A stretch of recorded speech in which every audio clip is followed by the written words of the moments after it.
Hey everybody, how's it going? Welcome to episode 18 of For My Records. It's been a while, I think like a month, and it kind of shows in the amount of stuff I have to show off today. Not a whole heck of a lot, but more than usual. So first up, we have Glen Henderson, Rhythm and Repose. This is his first record. I talked about him in the last video. Really great Irish singer-songwriter, folky, acoustic guitar type stuff, but super good. I really like it, so stoked to have that. I got this pre-order in the mail within the last time I saw you. This is Clipping's Wriggle EP. The only thing I knew about this before I ordered it was the song Shooter. It's got this cool marble green vinyl. And that song is just phenomenal. I love Clipping. If you guys didn't know, experimental hip hop group collective with Daveed Diggs from Hamilton fame, from what's the name of that train show he's in? I can't remember now, but he's an actor. If you don't know, but yeah, super good. Just a short little EP, fun stuff. Got this ordered from England, I believe it came, but this is Drug Church's Cheer. Pretty awesome. They are like an offshoot band from a band I talked about a couple weeks ago. This vinyl looks amazing, by the way. Cool little post-punk type band. I really dig them. Don't really know what to say about them, except for if you're into like the post-punk type stuff, more hardcore kind of post-punky, post-hardcore, whatever you want to call it. I don't know. Just good music that's kind of hard. Super good. Check it out. Next up, one of my favorite bands from when I was coming up, H2O. This is their last or latest record. I don't know if they're coming out with anything else or working on anything else, but this is Use Your Voice. I want to say it's their 5th LP. 6th. I think it's their 6th. Super good. This one's really short. You can see it's gray marbled. Been on the lookout for this record for a while. Still on the lookout for their first record, their self-titled one, sometimes called Blackout. On the lookout for that one, and then their 4th album, Go. I'm on the lookout for still, but love H2O. Actually came across Toby, the singer, Toby Morse from H2O. Came across him on the Cameo app.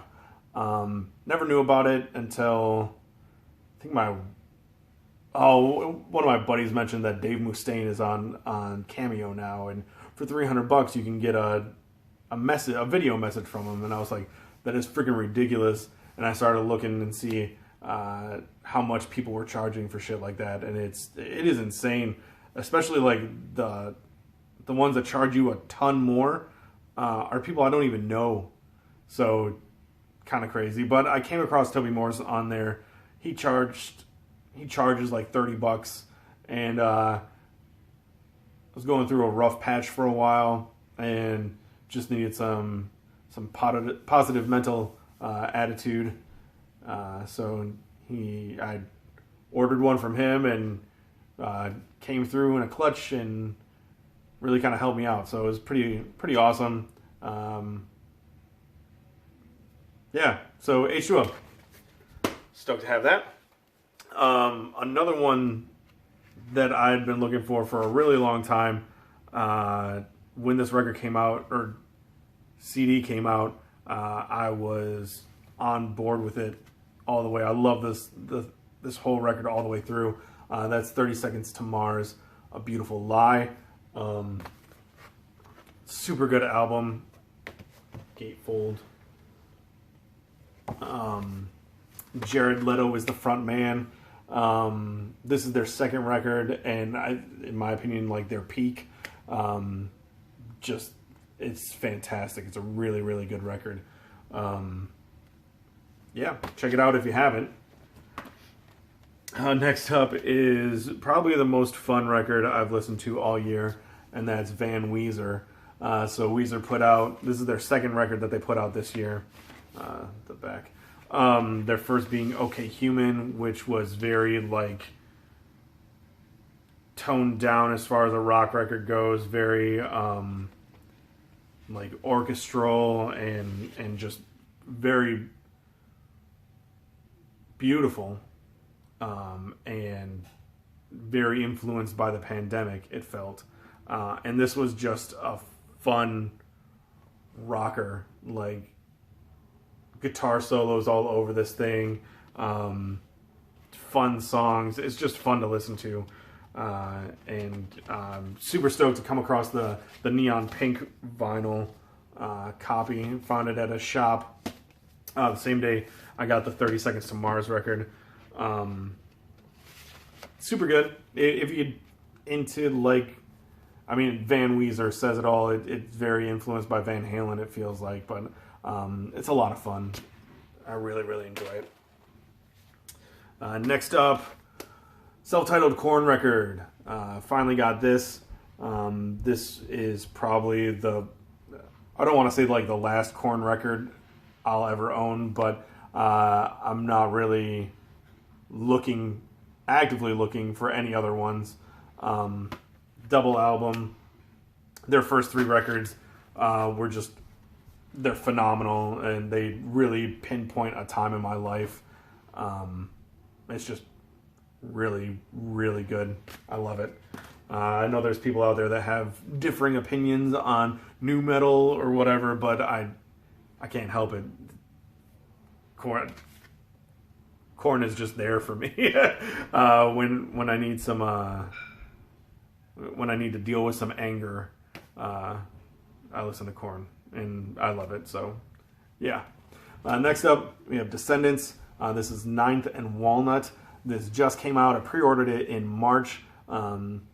This is kind of a long-lost record of songs that they wrote and recorded right after their first record, Milo Goes to College. This is the original lineup of the Descendants, and they unearthed some old tapes and got Milo to sing on them, and it is phenomenal.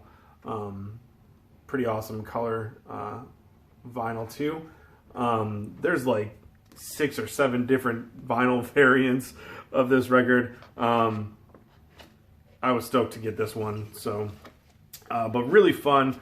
It's funny because when I first got it, I hadn't listened to it yet. I got it like 3 or 4 days after release, and the digital download was up day of, so I downloaded it, but I didn't listen to it because I wanted to listen to it first on vinyl.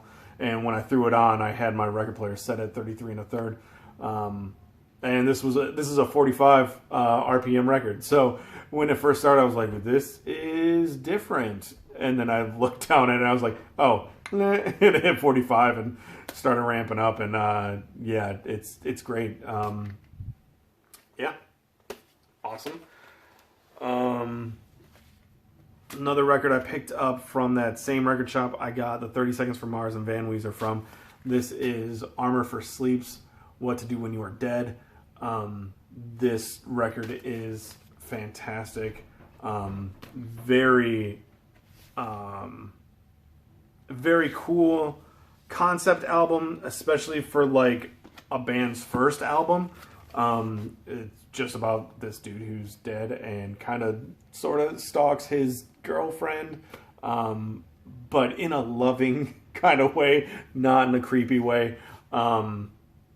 But yeah, so this is like I want to say this is the 15th anniversary edition of this record. It's a double record, but the second album, it's a bunch of demos, and only like, I want to say like 3 of the demos on LP2 made it over to the finished record. So there's like, I mean, there's a whole nother list, a whole nother record's worth of songs that they like left on the cutting room floor kind of thing. So it was really cool getting to listen to those extra songs. And I feel like a lot of them could have placed on the record. I feel like maybe they cut it down just to make the record more like a palatable size, a palatable length. But super stoked to have this. This was like one of my favorite records when it came out, and I still have listened to it off and on throughout the years because it's that good. 2 more, sorry, length, I know. But this one is Hellbender, Con Le Monde. I didn't really know anything about Hellbender when I picked this up. I just went to Second and Charles, went to the H section, found this cover looking kind of neat, looked up on YouTube what they sound like, and I dig it. They're a Portland, Oregon 3-piece kind of punk rock band. This record came out in 97. I really dig it. The vocals are mixed kind of low, so it's kind of hard to hear them, but that's just kind of like the sound for an indie band in 97. You know, you don't have a whole lot of money to track vocals super well, but really, really dig it. This, my pressing, actually has, it's an error in the pressing. My labels on the actual record to indicate which side is which are backwards. So not printed backwards, they're just on the wrong side. So this is supposed to be side B, but this plays side A. And this is supposed to be side A and plays side B. So that's kind of a neat little thing that doesn't happen very often, I can't imagine. So yeah, pretty stoked. Nice little pickup. And actually, when I picked it up, when you go to Second and Charles and you buy used records, they come in a plastic record sleeve usually, and sometimes they're sealed up so nobody messes with them. So it's in a plastic sleeve, has like a barcode security kind of sticker over top. And when I bought it, I took that off and realized that this was actually completely sealed still. So it wasn't ever even opened up. So I did. And I played it and I love it and it's fantastic. So super stoked to have that.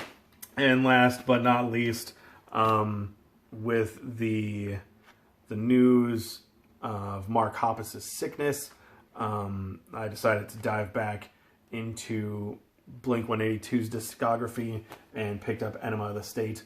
Arguably their most popular record, but also probably like my least favorite, but most readily procured. So Mark Hoppus, if you didn't know, has like stage 4 cancer right now. Going through treatments to try to fight it and everything, but it's stage 4 cancer, so really, really kind of sucks. But Blink-182 holds a certain place in my heart. Dude Ranch, their first, I don't know if it was major label, but their first like popular album with the song Damn It on it, their first radio hit, Damn It, was their first CD that I picked up. Definitely holds a place for me. I loved that record. This came out, the Enema of the State came out, and it just blew up. It's huge. Everybody knows of Enema of the State. And then after that, they continued to put out some pretty well recognized pop punk records. I gotta say my favorite of theirs is probably, honestly, Neighborhoods. I love Neighborhoods. I know a lot of people don't like it because it sounds kind of different, but I really enjoy it. But I'm going to keep an eye out, try and pick up the rest of their records. I know the self-titled one is hard to come by. Dude Ranch is probably kind of hard to come by too, but, you know, I think I've seen Take Off Your Pants and Jacket around. So keep an eye out. I wish the best for Mark Hoppus. It would be really phenomenal if he pulled through. Not a big fan of the Blink-182 lineup right now. Don't mix my Blink and my Alkaline trio. I don't like it that much. I don't like Matt Skiba's voice on Blink songs. So, but give me some old Blink-182 and I'll be happy. So that's it for this episode 18. Thank you for joining me. Sorry it was so long. And I'm sorry it was so long in between episodes. We'll see what happens, what comes up in the near future. I don't know when I'll put out another video. We'll just see. We'll play it by ear, okay? Have a good one, and I'll see you guys later.